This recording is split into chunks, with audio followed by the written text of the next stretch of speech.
our losing streak is going to end here as the Steelers are absolutely trouncing the Bengals. As one who picked the Bengals to win this game, how do you feel? Well, I mean, I'm used to getting screamed at on Twitter for my opinions on the Steelers this year because everyone knows I haven't been too bullish. As somebody who picked the Bengals but smartly did not actually put any of his hard-earned money on the line with the Bengals, I'll tell you what, man, I thought both teams weren't very good coming into this game. The Bengals suck. Oh, my God, they suck out loud. Their offensive line is one of the worst I've seen, and I've been watching the Steelers through 3 games. So it's very bad. The problems in Cincinnati are numerous, and they are great. Yeah, they're you wonder when they have A.J. Green healthy. And, I mean, just think about it. You have Green, you have Tyler Boyd, who's having a great season, who's very good last year. John Ross is making a step forward. Eifert's a little old, but if he's healthy, he's good. You got Mixon and Bernard. I mean, that's a ton of talent at the skill position, but it just goes to show if you can't block at all, Dalton's serviceable. He's not good. He's not the worst quarterback in the league. Terrible under pressure. But if you can't block at all, you can't play. And look, I give the Steelers some credit is, they've had their troubles defensively, but Stephon Tuitt and T.J. Watt have been unbelievable all season. Great again tonight, and everybody's having a field day up there. Javon got one, Cam got one, Alvin got one. Alvin got a strip sack. Listen, if you're talking about plays of the game, Dupree's strip sack early on has to be one because since he's driving 14-3, Bengals driving. I think it was 7-3 Bengals driving actually, and that strip sack was a pure Bud Dupree gets around his man and actually makes a play on the ball. I give him credit. I mean, I don't think he's a good player, but he made a big play in this game that maybe turned the momentum permanently. I think the biggest strike against Alvin is he's making $9 million. I think he's a serviceable NFL player, but he's not a $9 million NFL player. It's interesting. The Steelers have really it'd be nice if they wrapped the guy up. They're running the backups in here too. It's on the sideline. Cam was a little dinged early. He's out. There's just enough time left in this game, though, where if Cincinnati were to score in the next couple plays here, you'd just wonder about it. Yeah, so I think if you read that, somebody read that. The jury's still out. Devin Bush obviously a better game tonight. He's been miserable in coverage the first 3 weeks. Isn't that a byproduct of the line being so bad in Cincy that they're not able to get to that second level? And you wonder about guards and interior guys wiping him out. Yeah, it's fair. I mean, fair point for sure. I mean, I don't know what you learned from this. We haven't seen the corners tested much. Hayden drops the one INT, but I mean, there's not much to complain about with what the defense has done coming into. I think this drive, the Bengals had about 100 yards of total offense. So, and Steelers with 6 sacks. So, pretty much an A performance across the board for the defense. Assuming they don't get embarrassed here in the last 14 minutes. You know how we say this about Patriots-Steelers games is that you don't take anything out of it because you always, especially if it's in Foxborough, because you just assume the worst for the Steelers. That's sort of how I'm feeling so far about this game as a home game. Like, you don't take a lot out of it because it's the Bengals at Heinz Field.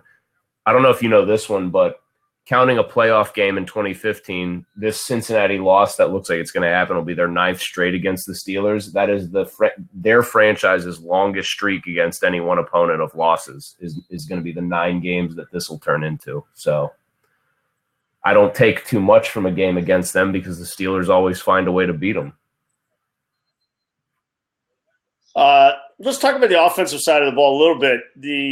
Look, as much as Randy's been absolutely caned this year for his play calling, as you said before we got on the air, you liked what they were doing with some of the jet sweeps in this direction and the Wildcat. That you're seeing there is if you're going to try to run and establish that part of the game and your offensive line has really been scuffling, what's one easy way to do that? It's, to eliminate the quarterback as a non-blocker on the play and to automatically try to get a numbers advantage. So I like that.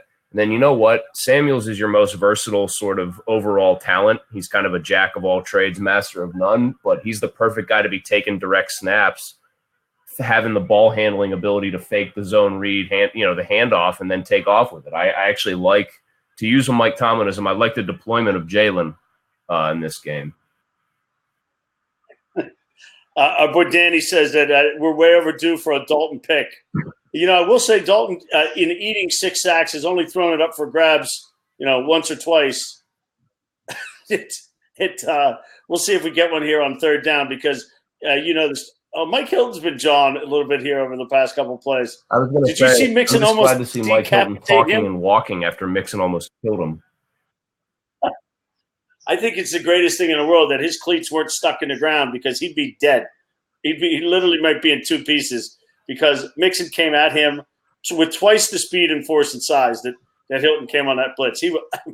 I thought he got killed, but I think he did barely get under that block, and so probably not the guy to be. Here's talking a play to I wanted to ask you about from earlier in the game, as I may have knowledge that you don't have yet about what's about to happen in the corner of the end zone. So yeah, I see it.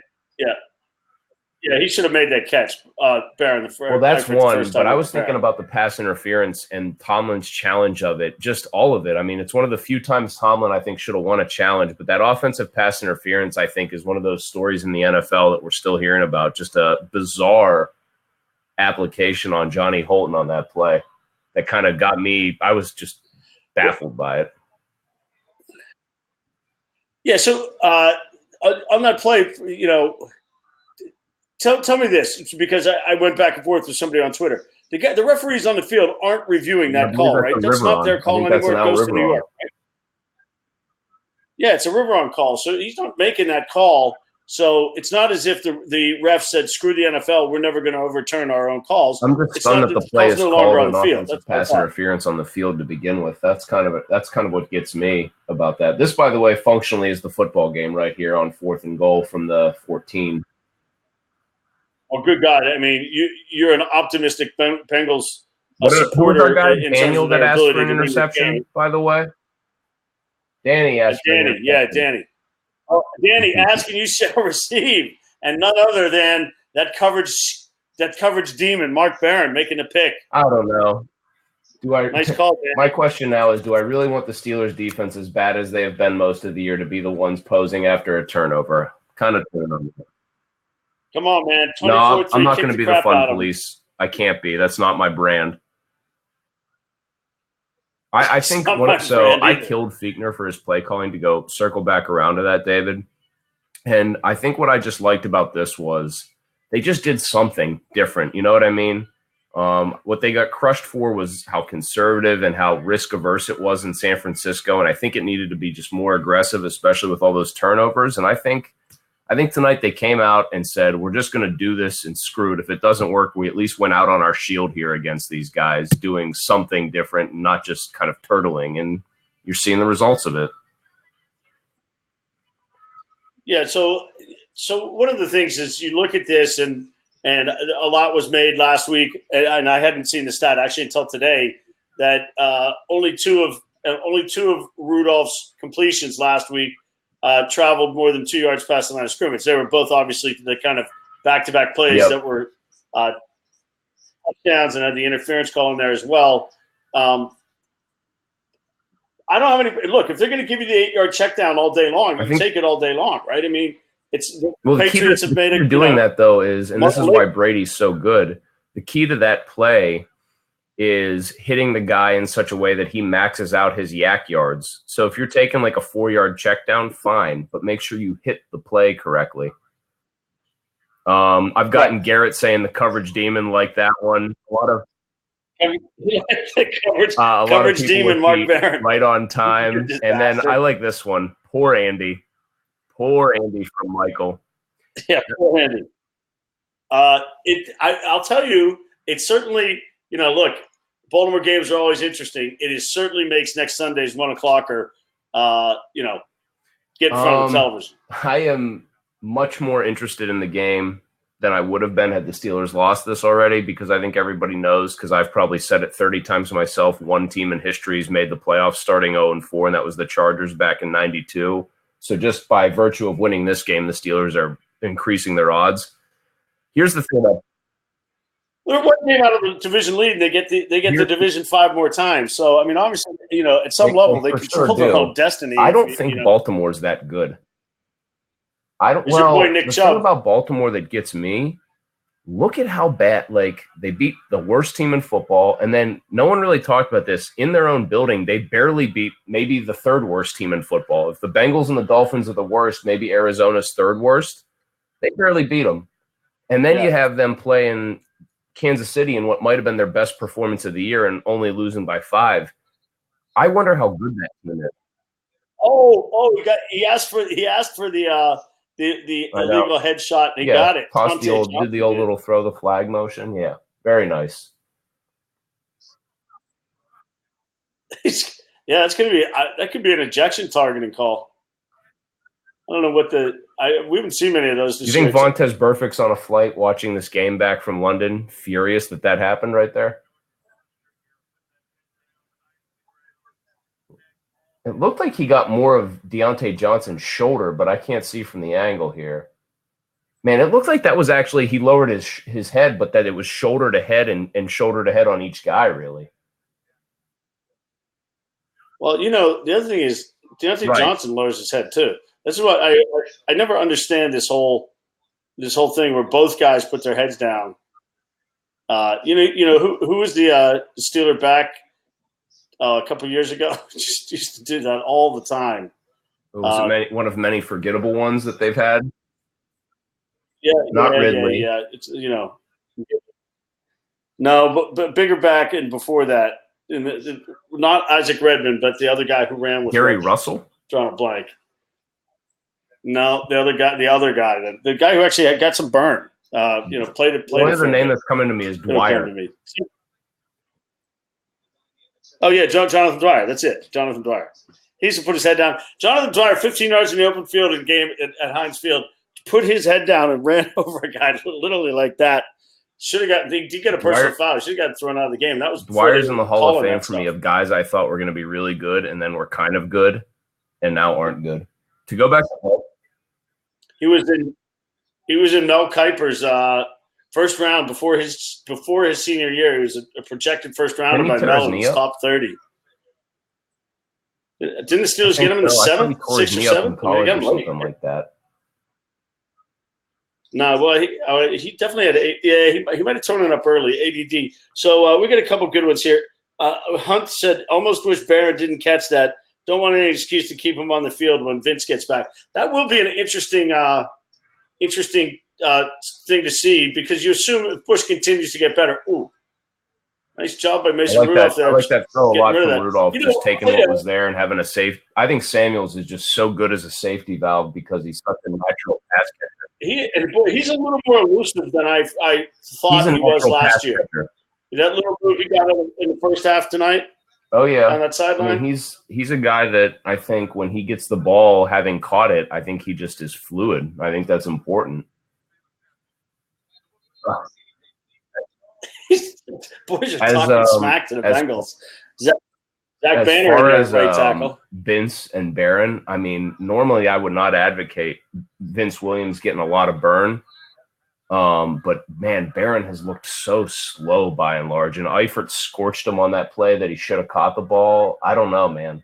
That's a tough decision for the Steelers to make. You'd love Barron to just suddenly get faster again, but I don't know if that. I think that ship maybe sailed very slowly out of port.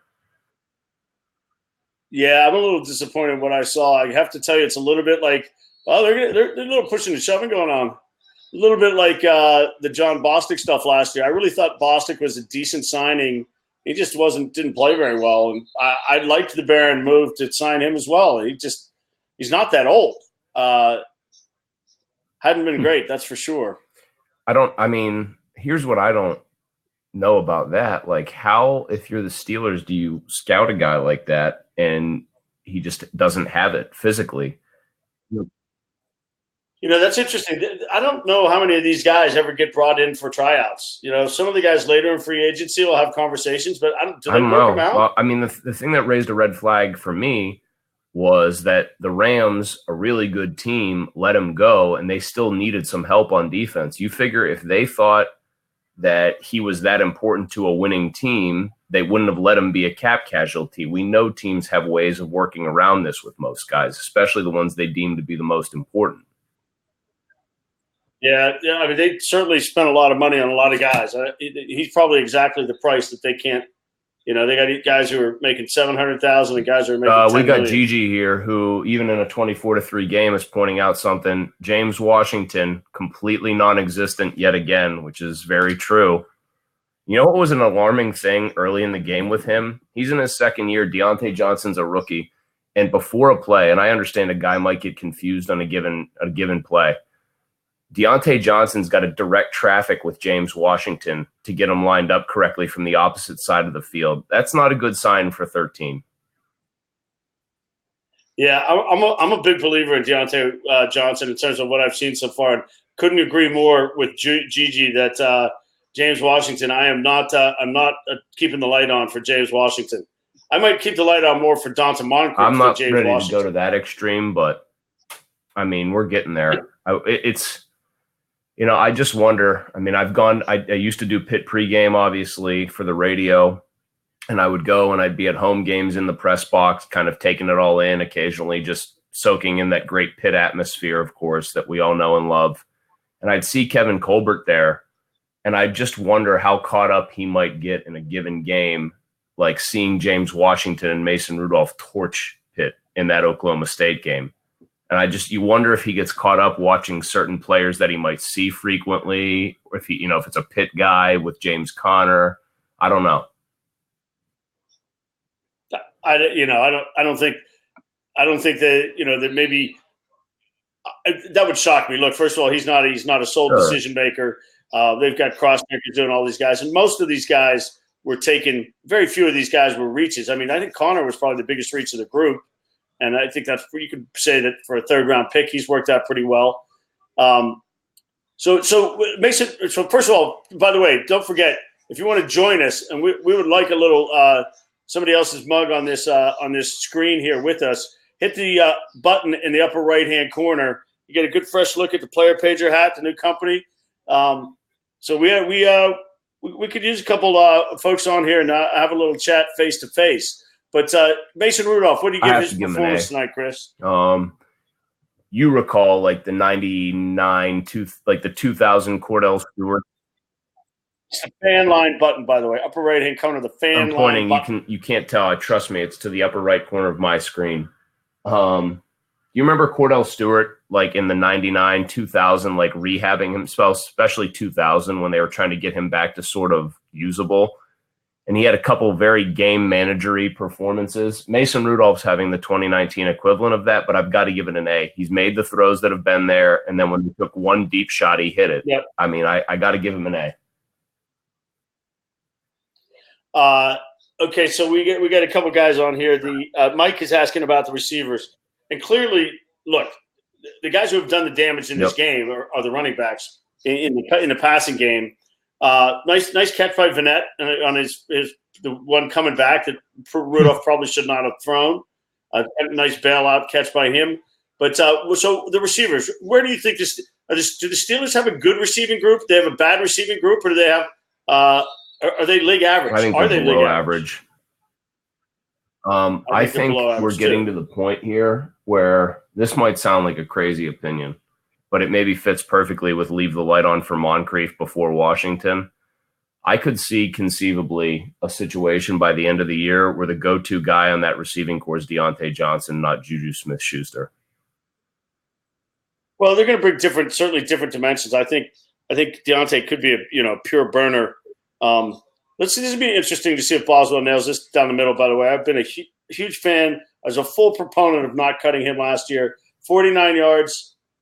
Yeah, not perfectly down the middle, but bingo. Got to be a nice confidence builder for him there.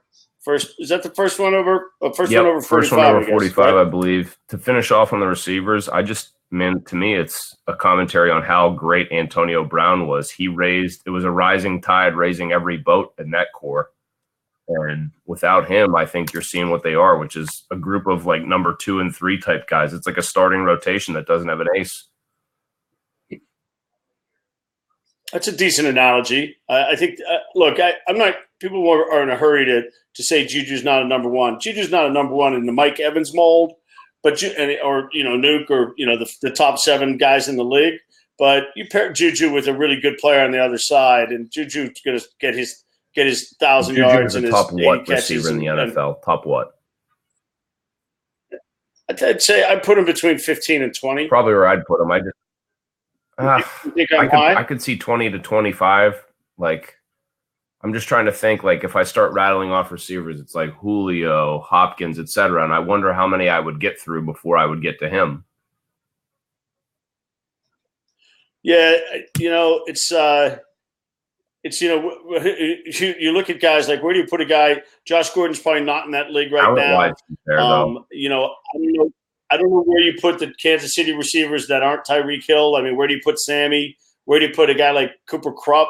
Where do some of those guys are very productive receivers, but you'd say, they're not number ones, but good God, they produce like Adam Thielen.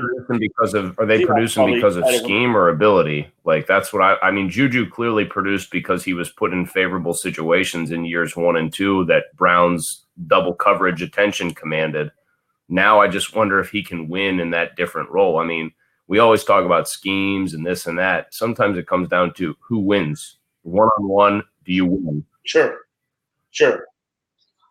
I don't even know his numbers are pedestrian tonight, right? I don't even know. What's he got? 3 and 40. I'm guessing. I've only seen a couple of catches at most.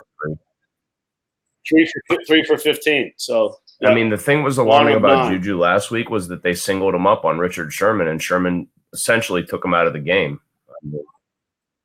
Yeah, I don't know if it's alarming. Sherman's good and he's big and he's physical.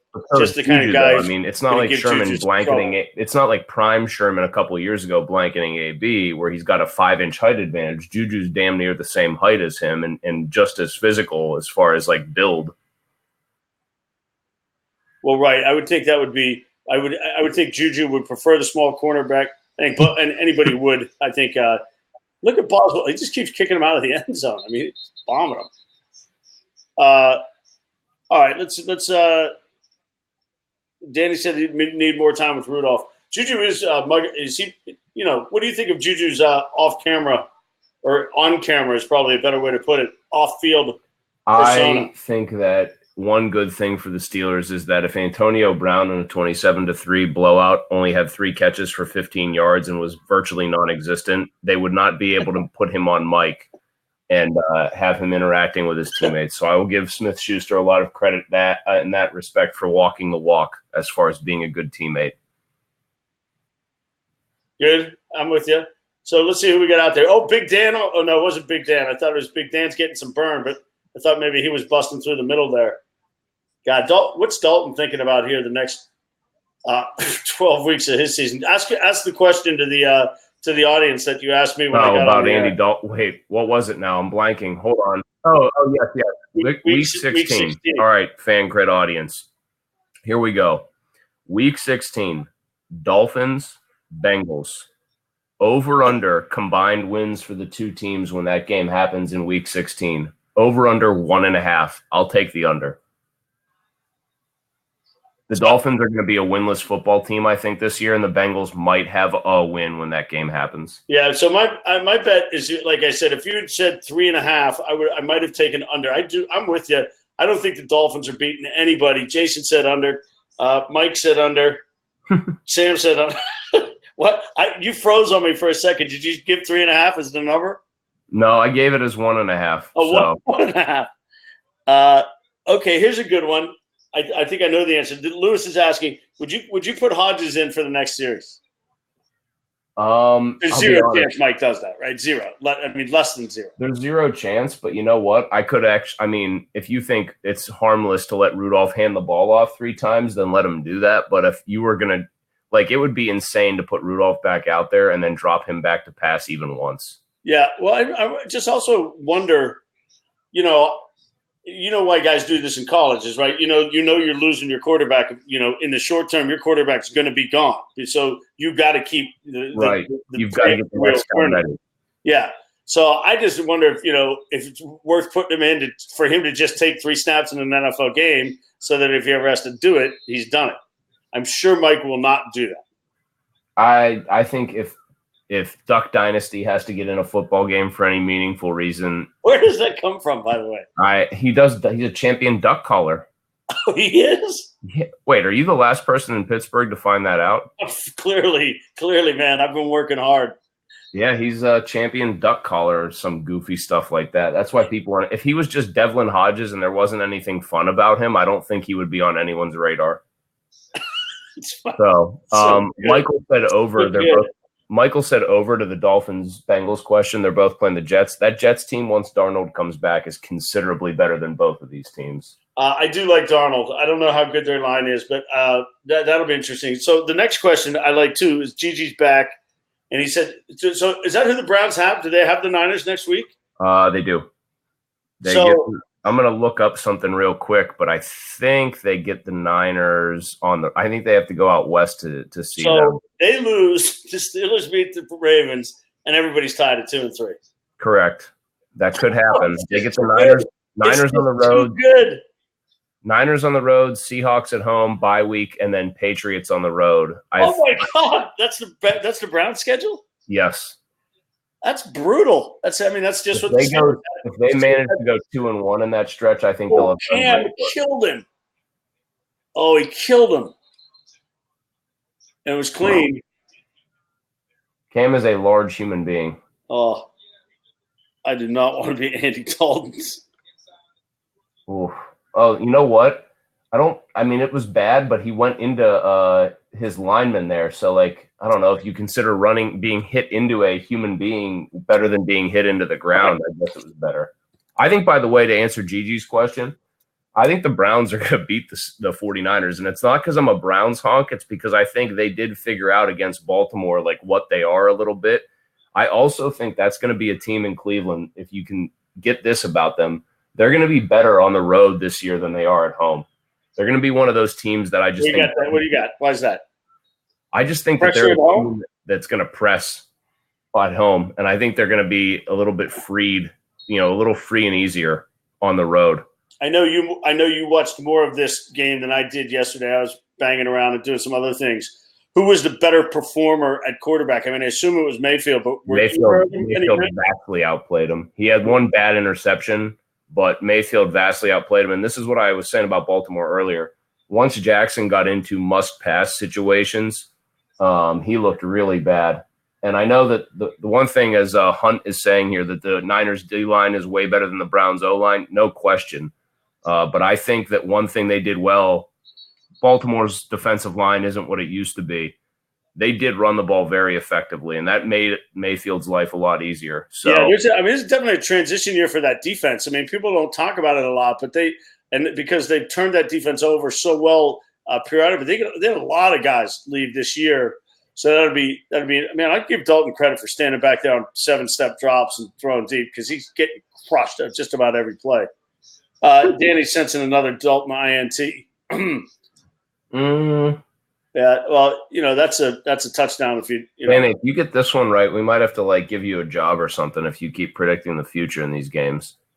I will say I will tip my cap to myself. Was asked one thing on a show today and said not big into the predictions, but I'll give you Deontay Johnson with a 40-plus yard touchdown. And on the play before that, I said I'd like to see the Steelers take a shot on first down here, go deep, and they did it on second down. So I felt like Chris Muller because I know on your show you're known for, by the way, the fan. You're known for making stupid predictions that sometimes turn out to be true. Stupid, somewhat true. Generally infuriating my audience by refusing to toe the Pittsburgh line, that kind of thing. Yeah. It seems like a matter of time. So what are the Steelers going to have to do scheme-wise? How much did Jackson run the ball yesterday? I think I didn't remember him taking off, but he ran it more than he has. They're clearly going now towards more of him taking the ball. I think in week 2, after 3 runs in week 1, I think he ran it 18 or 19 times in week 2. So I will check this right now because I happen to have the handy dandy Football Reference up here for their box score yesterday. Lamar Jackson carried the ball 9 times for 66 yards. 29 of that was on one run. So the other 8 carries, it was just, it was 35, which is still pretty solid. Yeah. I'll tell you what the Steelers are going to have to do is force him to play from a little bit behind in the game because he threw 2 picks yesterday. He was constantly behind on the scoreboard. And I saw him make a couple terrible throws to the the not the deep out, but just square outs, 12-yard outs, bouncing them in there. On fourth down on their last gasp, he threw a miscommunication with Mark Andrews where he threw an out and Andrews was running a go. And they cut it to him on the sideline, and Andrews was lecturing him. And Jackson was nodding like, yeah, that was, in fact, my bad. So you make them – here's my thing on Baltimore, and this is probably not like earth-shattering because it's what teams used to say about the Steelers back in the run-heavy days. You make them play from behind, you've got a real good chance to not only beat them but possibly make them look bad. If they have to abandon the run to any significant degree, they're in big trouble. Well, Lamar, he started about halfway through the year last year, and he had a big fourth quarter and that blowout. What was good was the most dominant performance by Houston when they were just getting smoked and then almost got in a position to win the game at the end because he threw a couple of touchdowns. But he's made 10 more starts than Mason Rudolph, right? He's probably made. He's a passer who can succeed and who can win when he's in favorable situations, which I think you could say about a lot of quarterbacks. And he in certain types of throws, he throws a pretty accurate ball, but if he's got to drop back consistently without the realistic threat of the run and beat teams, he's not going to do it. And I think they know that. He's just not going to do it. So Garrett asked, he said, as any tight end or running back down the seam scares the hell out of Steelers fans, rightly so. I will say, I don't mind Lamar Jackson trying to throw the ball up the seam against the Steelers D. I would sign up for, okay, if you're going to beat us that way, go ahead and let's see you do it. I'd be a lot more worried about Brown beating him deep and some of the stuff that I guess I will actually disagree and say I actually believe that what Garrett is saying is largely true because I think his best ball that he throws for 3 years straight. Well, I think his best ball that he throws is the seam route, is the stuff in between the numbers and in the hash marks. I just think it's a comfortable throw for him. So I would say, this is so stupid and cliche. The story of that game is going to be, do the Steelers win first down? They put them in 2nd and 8, 2nd and 9 with any degree of regularity, then I think they're going to be in good shape. But I have serious concerns about a perpetually disorganized Steelers defense and a Baltimore offense that at least knows what it wants to be. Whether or not it can execute every time is another story. Happy Rosh Hashanah to our Jewish followers tonight who aren't actually following. If they're probably, I was going to say, if they're observing, what are they allowed to be? I don't know. I don't know if they're allowed to be or not. Yeah, let's get a little roll call. Let's get a little roll call on Steeler wins. Steeler wins end of the season here. I stood strongly by 8-8 last week at 0-3, and I've stood by that all week. And if they win next week, I will raise that number. But I'm going to stand on my 8-8. All right. I'm just checking that schedule so I don't make a fool of myself here. 1, 2, 3. Everybody, hey Cam, make sure you cut this and put it on Twitter tomorrow. We can roll the tape of Chris counting. Maybe 6. I'll give him 5 or 6 tops. 5 and 11. Top end 6 and 10. Steelers get number 7. This is like a Browns game. Danny's saying, do I want to move my TV and stop straining my neck? I would turn my laptop around, but I'm in my guest room, which has a bed, which has all that crap piled on it right there, and I could look at the screen straight on. So I like it. All right, so we've got an 8, we've got a 7, we've got a 7. Speaking of my neck, Danny, I appreciate it. We got a 9. We got an 8. Did you stick with 6? I think I'm going to float between 5 or 6 because it's going to be one of the lowest numbers that I think we get. So it doesn't matter what it is. So the Steelers are not. Oh, there he is. There's your boy, Duck Dynasty. Are you kidding me? What is this? Come on. What, has Tomlin gone soft on us here? He's gone soft. Ugh. I love it. I don't know what I take from that other than they know it almost makes me think that they feel like they really have something and don't want to mess with it with like any chance that Rudolph trips or anything like that.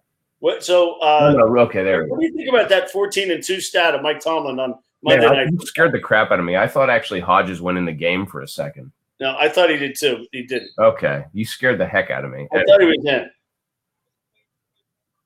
Which 14-2 stat was that? Mike Tomlin was 14-2 on Monday Night Football.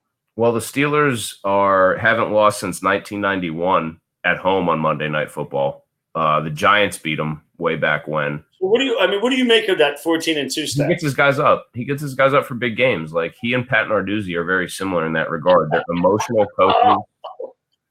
Well, he's a better coach than Pat Narduzzi. I'm not trying to say that. But I think they're both extremely emotional coaches whose like best attribute. Whenever you say emotional, people automatically assume, okay, he must not be very good at tactics. Yes, emotional equals stupid. Right, but it's not that way. I think like being able to motivate professional players, especially, is a skill because these guys are getting paid, and we know that certain guys check out. And so I think that that's Tomlin's best attribute is he's able to get guys in big situations usually to play their best football. And these specialists continue to be an A. Barry was good enough today. Boswell, A. You gave Rudolph an A. The offensive line, the backs, an A.